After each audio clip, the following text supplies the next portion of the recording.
Summertime, and the living's easy. Rallies on the microphone with Ross.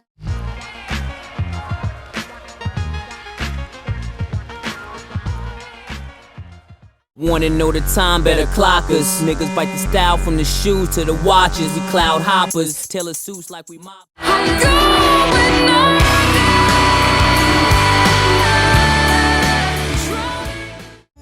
This is the end, beautiful friend. Who should be heard? Will we remain? I got you stuck off the realness. We be the infamous, you heard of us. Official Queensbridge murderers. The mob comes. I got to do things my own way, darling. Will you ever let me? Will you ever respect me? No. Sometimes I just feel like my father. I hate to be bothered with all of this nonsense. It's constant and oh, it's just lyrical. Come together right now over me. Can't still hear you saying we'll never break the Kicking off my list, I have Fleetwood Mac's Rumors, an album that is a timeless piece of art to emerge from the 1970s. The legend of the album was born at a time when the group was going probably through their most emotionally rough period during their careers, with John and Christine McVie going through a very messy divorce, and even the relationship between Stevie Nicks and Lindsey Buckingham had gone sour while the two were going through their own breakup as well. Despite the members of Fleetwood Mac having their personal issues with each other, the group managed to work through their problems to channel all their emotional troubles on this record. The album was fueled by the turbulence and traumas in the personal lives of the band members at that time, and it produced the best music when at their absolute worst state in their personal lives totally embodies the beauty of Fleetwood Mac as a group over the past few decades. Rumors is packed with some of the group's most successful and recognizable songs they've ever released. From The Chain, Go Your Own Way, Don't Stop, You Make Loving Fun, and Dreams all became staples in both live performances and greatest compilations, as well as embedding themselves as recognizable tunes in the mainstream. Even with Rumors being released in 1977, the album beautifully holds up 46 years later, as it's the textbook example of turning something really, really bad in your life into something that's good for a beautiful outcome for you in the future. Now here I go again, I see crystal vision.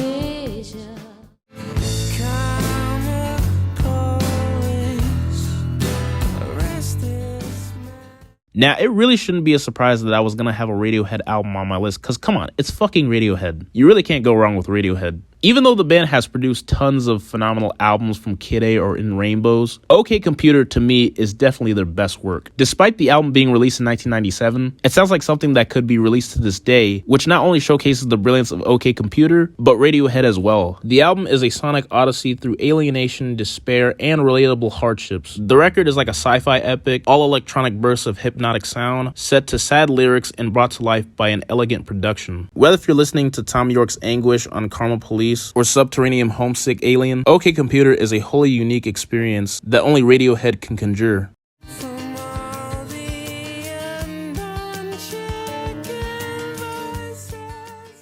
This thing of ours, oh this thing of ours. A fraternity of drug dealers ringing off.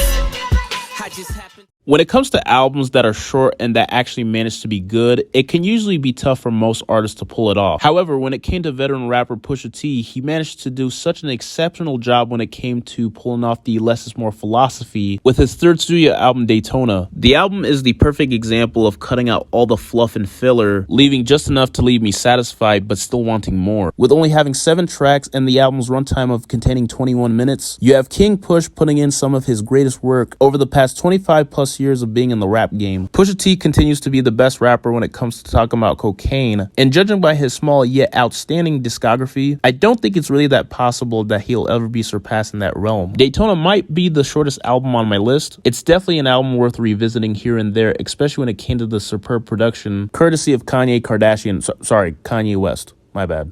No jail bars can save. Leave you like Malcolm where X marks your grave.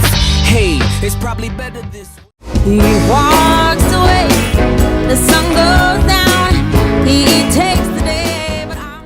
While Amy Winehouse's life may have been tragically cut short at the young age of 27, I'm just so glad she left us with a timeless classic with her second breakthrough album, Back to Black. Amy's vocals were just simply gorgeous because of how raspy, unapologetic, and how utterly angelic it was all simultaneously. The buttery smooth production throughout ensures you never quite know what the next track will bring you. From tunes like Love is a Losing Game and Back to Black are reminiscent of a smoking Gulf 60s nightclub, but this somewhat niche style is effortlessly balanced by Rehab and You Know I'm No Good. An album that is equal parts awe-inspiring in quality yet utterly devastating when pondering what could have been. Back to Black serves as a reminder to all of us that Amy Winehouse's desperately short career ended when she was at her prime. But even with that, I truly believe that this album deserves all the praise and accolades it received. With her confessional lyrics bolstered by a classic string and brass arrangements, as well as that impossibly soulful voice allowing us for a once-in-a-generation sound that propelled Amy Winehouse to international superstardom. They try to make me go to rehab, I say no, no, no. Take everything from the inside and throw.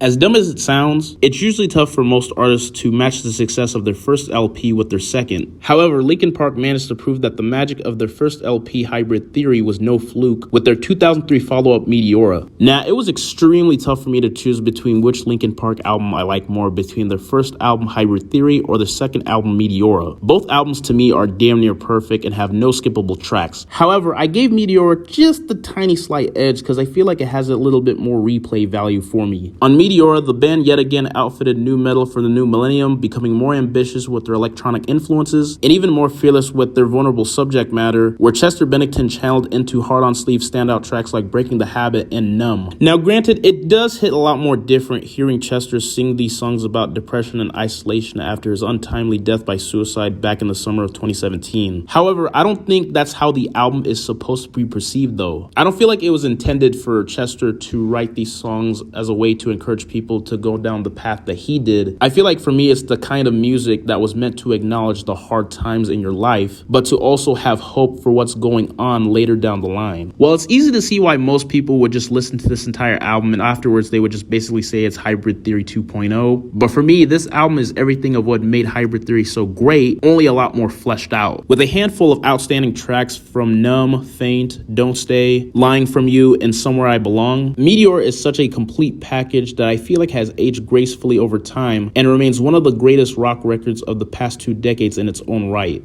I wanna heal, I wanna feel what I thought was never real. Sunrise, sunrise, looks like morning in your eyes. With Feels Like Home being the successful follow-up to her debut album, Come Away With Me, Norah Jones revisited the winning formula from her first album to her second, but not without a few subtle changes. While her debut LP mostly had a balance of jazz and folk influences, Feels Like Home leaned into her more folk side, with even a few tracks having a tinge of country, including a collaboration with country icon Dolly Parton on the track Creepin' In. Another high point is the opening track Sunrise, with its simple yet exquisite lyricism, along with Carnival Town and Those Sweet Words, which sustains the jazz influences from Come Away With Me. The album contains covers, but also sees Norah Jones increase her songwriting presence. Overall, Feels Like Home is the textbook example of how you make a great sophomore effort. You keep all the elements of what made your first album great with the right amount of sonic changes to keep it fresh. What did you say? I know I saw you sing. My man put me up for the share, 1/4 of a square, headed for Delaware with one change of gear. Nothing.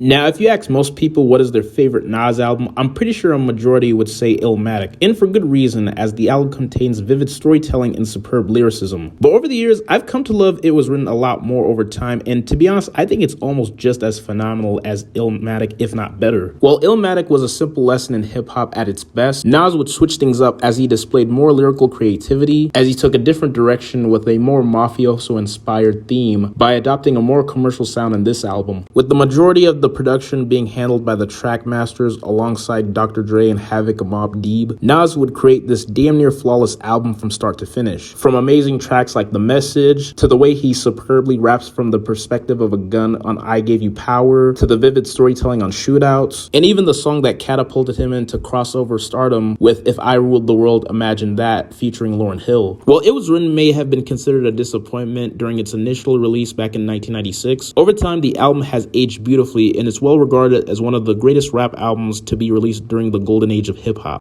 You be alright like blood money and a pimp's come. I made it like that. I bought it like that. I'm living like that. And I'm here to remind you of the mess you left. Jagged Little Pill was the perfect summification of Canadian singer Alanis Morissette's brand as a musician, as well as a defining entry point to her discography, as the album explores the perspective of a young woman slamming against patriarchy from a position of privilege. I'm always so infatuated the way how Morissette's presentation of the songs came off to be so vulnerable and so raw. For every great hook that came to songs like Ironic or You Learn, there was always a lot more nuance in the way she told her stories. It's quintessentially a 90s pop rock album about a woman who is trying to dissect her feelings in a more human way on songs like Mary Jane and Perfect. Jagged Little Pill is such an infectious album about female empowerment and has gone on to inspire various female musicians from Shakira, Pink, Avril Lavigne, Katy Perry, Kelly Clarkson, Olivia Rodrigo, and many others to name. You live, you learn, you love, you learn, you cry. Well, jamming. I wanna jam it with you.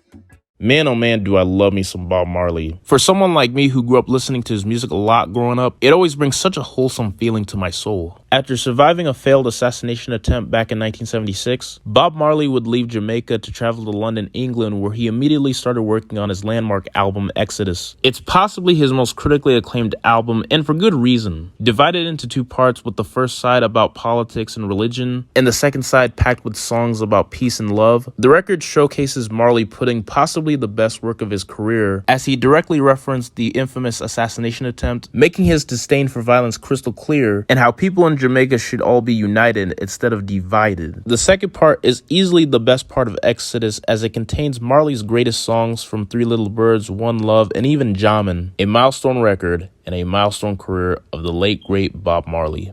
Let's get together and feel alright. You're the children. If the sky is pink and white, if the ground is black and yellow, it's the same way you showed me.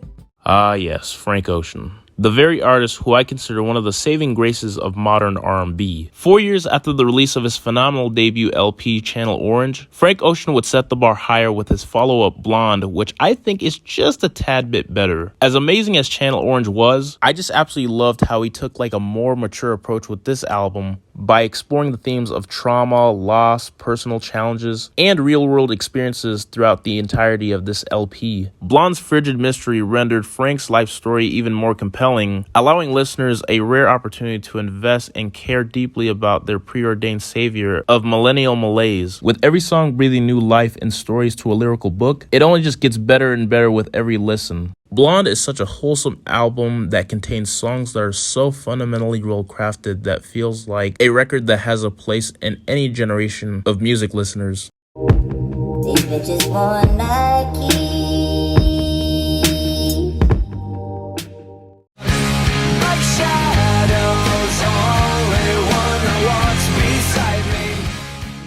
American Idiot was the first Green Day album I've ever heard, and it's the one that got me into Green Day. Coming off losing all their records to their initially planned album Cigarettes and Valentines, Green Day's lead vocalist Billy Joe Armstrong decided to scrap the entire thing to start their next album from scratch by making a more socially critical and politically charged record that not only stood in defiance of George Bush's presidency during that time, but also against the war in Iraq, with songs that acted like weapons onto themselves. The album has an amazing artistic concept about kids trying to find their way in the world in a post-9/11 America, ranging from all-out punk to rock anthems to ballads to prog punk songs like Jesus of Suburbia that reaches 9 minutes in length, which is something the band hasn't replicated yet and most likely never will. This is when Green Day was at the pinnacle of their songwriting abilities and musicianship, using their maturity and age as a weapon to create this masterpiece, American Idiot. It says always way hard is, but what a shame, 'cause everyone's heart doesn't beat the same. Something in the way.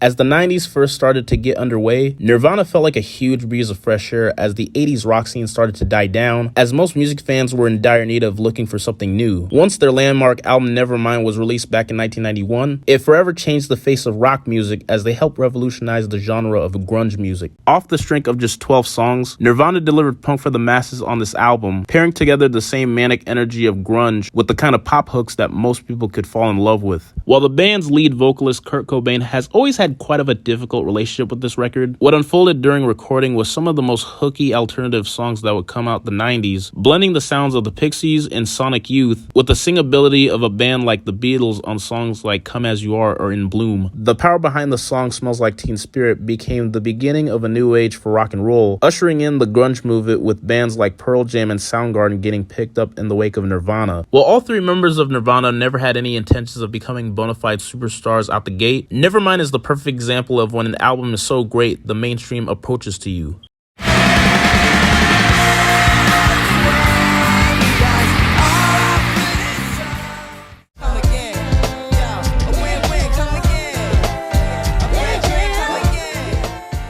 One of the most influential albums of the late 90s, former Fugees member Lauryn Hill superbly mixed the smooth soulfulness of R&B with rugged and honest nature of hip-hop to perfection with her first and only album, The Miseducation of Lauryn Hill. The album is a lavish neon soul masterpiece that has such an amazing concept as it's built around the rapper and singer's tutorial education as an artist, a young woman, and even as a mother. With a blend of R&B and hip-hop, Lauryn masterfully showcased her versatility as she switched from impassioned singing with songs like X Factor to ferocious rapping with tracks like Lost Ones in a matter of seconds. It's so raw and stripped down as the album is one of the most real musical journeys to find yourself and learn lessons. Overall, The Miseducation of Lauryn Hill is unquestionably the greatest album by a female rapper in the genre. It has every element that you need from a classic album and has influenced a generation of not only female MCs, but singers as well.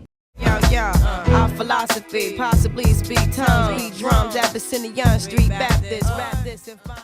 Have mercy on me, have mercy on my soul. Somewhere my heart turned cold. Have mercy on. You never forget your first. The very album that not only got me into hip-hop, but made me the lifelong hip-hop head that I am to this day. 50 Cent's journey from getting infamously shot 9 times to becoming the #1 rapper in the hip-hop game in just a matter of years has to be both the greatest come-up story and the greatest underdog story in hip-hop history. When it came to his debut LP, Get Rich or Die Trying, it was the personification of that come-up. Once he got signed to Shady Aftermath and Interscope Records by Eminem and Dr. Dre after spending the year prior dominating the mixtape circuit, the rapper from Southside Jamaica, Queens perfected his songwriting skills and was ready to take the whole world by storm. From the moment you hear the coin drop in the intro, the album delivers from start to finish. The album depicts the life of a gangster like no other, as it's loaded with prolific radio hit singles, driven by the kind of dangerous persona that hadn't been witnessed since the late great Tupac. Though obviously it's not on the same level as Tupac, 50 Cent was the most logical continuation of the thug rap style that Tupac perfected. While there is an argument that Get Rich or Die Trying may not be a flawless album, it's an undisputed classic that solidified Curtis James Jackson III, aka 50 Cent, as a major player in the rap game, as he would go on to have one of the most dominant runs in history, and as they say, the rest is history.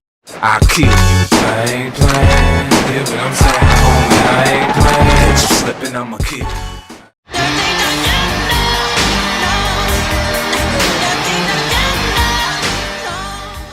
And saving the best for last, my #1 pick for my favorite album is Michael Jackson's 7th LP, Bad. To me, this is Michael Jackson's greatest work, and while most people would champion Thriller as his best, which is fair enough to an extent, but when it came to Bad, this is the album that truly represented Michael coming out on his own, not only just as an artist, not only just as a songwriter, but also as a vocalist. Even though Thriller made Michael larger than life, Bad was a way to keep his hot streak going while also reaching for other horizons. It's the album that gained him probably the most mainstream success of his career, with chart-topping hit after chart-topping smash hand over fist. The record showcases Michael continuing to flex his musical muscles as he takes on Eastern sounds on Liberian Girl, trying out hair metal on songs like Dirty Diana, and also strengthening the songs that are in his comfort zone on Man in the Mirror. Bad was the album that finally finished solidifying Michael Jackson as not only as the definitive artist of the 80s, but definitely how he is ultimately remembered as the true king of pop.